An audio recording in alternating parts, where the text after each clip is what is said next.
नवी मुंबई व रायगड जिल्ह्यातील ताज्या बातम्या आणि घडामोडींसाठी सबस्क्राइब करा वादळवारा लाईव्ह चॅनल आणि दाबा बेल आयकॉन।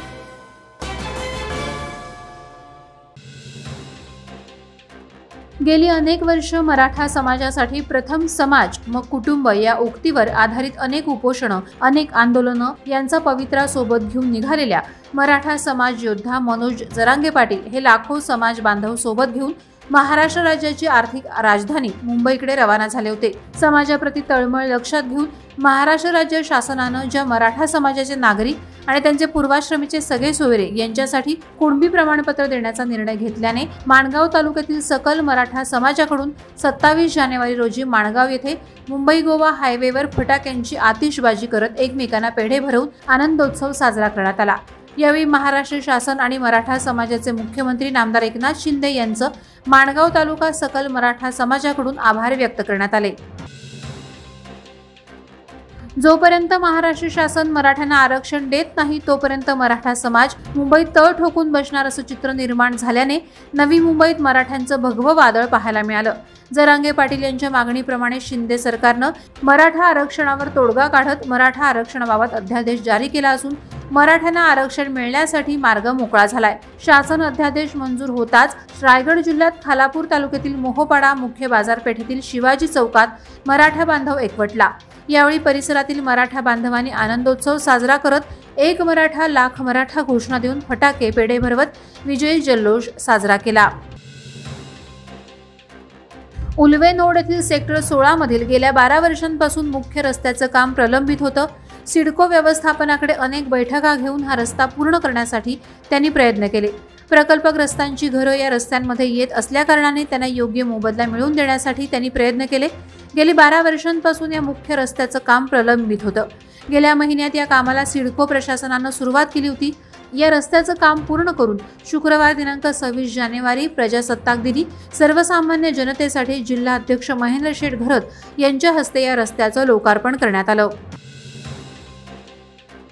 पेणमधील ग्राहकांसाठी घरात आवश्यक असणाऱ्या इलेक्ट्रॉनिक्स वस्तूंचं भव्य शोरूम पेण शहरात प्रथमच DG1 या शोरूमचं भव्य उद्घाटन पेणचे आमदार रविशेठ पाटील आणि माजी नगराध्यक्ष प्रीतम पाटील यांच्या हस्ते करण्यात आलं। DG1 ही एक इलेक्ट्रॉनिक्सची मोठी साखळी आहे।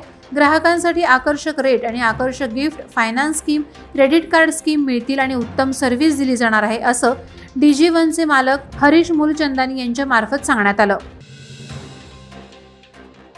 महाड शहरातील संत रोहिदास नगर परिसरात असणाऱ्या गादी कारखान्याला दिनांक 26 जानेवारी रोजी सायंकाळी रात्री 8:15 वाजण्याच्या सुमारास भीषण आग लागली। आगीमध्ये शेजारी असलेल्या प्लास्टिक मॉलचंही मोठं नुकसान झाल्याची माहिती प्राथमिक स्तरावर प्राप्त झाली आहे। आगीचं वृत्त समजताच महाड नगर परिषदेचे अग्निशमन बंब तातडीनं घटनास्थळी दाखल झाले। अग्निशमन दलाद्वारे शर्थीचे प्रयत्न करून आग आटोक्यात आणण्यात आली। आयुष्यातील खास दिवस साजरा करणं हे सर्वांनाच आवडतं।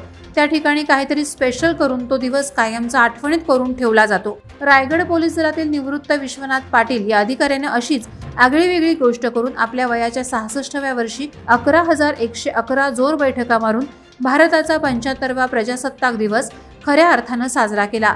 विश्वनाथ पाटील यांचा महिला आणि बालविकास मंत्री अदिती तटकर यांच्या हस्ते सत्कार करण्यात आला। यावेळी कुटुंब आणि मित्र परिवारांना त्यांना प्रोत्साहन दिलं। प्रजासत्ताक दिनाचा औचित्य साधून तसंच हनुमान व्यायामशाळेच्या शतक महोत्सव निमित्त आणि छावा संघटनेच्या सहकार्यानं व्यायामशाळेच्या आवारात रक्तदान शिबिराचं आयोजन करण्यात आलं होतं। या कार्यक्रमास प्रमुख पाहुणे म्हणून डॉक्टर अशोक भोईर, माजी नगरसेविका तेजस्विनी नेने, नरेंद्र जाधव, डॉक्टर दीपक गोळसावी, छावा संघटनेचे जिल्हाध्यक्ष जितेंद्र ठाकूर, दीपक संसारे आदींसह मान्यवर उपस्थित होते। या शिबिराला अनेकांनी भरभरून प्रतिसाद दिल्याबद्दल हनुमान व्यायाम शाळेचे राजेश अनगत यांनी रक्तदात्यांचे आभार मानले। वादळवारा लाईव्हसाठी न्यूज ब्युरो रायगड। नवी मुंबई व रायगड जिल्ह्यातील ताज्या बातम्या आणि घडामोडींसाठी सबस्क्राइब करा वादळवारा लाईव्ह चॅनल आणि दाबा बेल आयकॉन।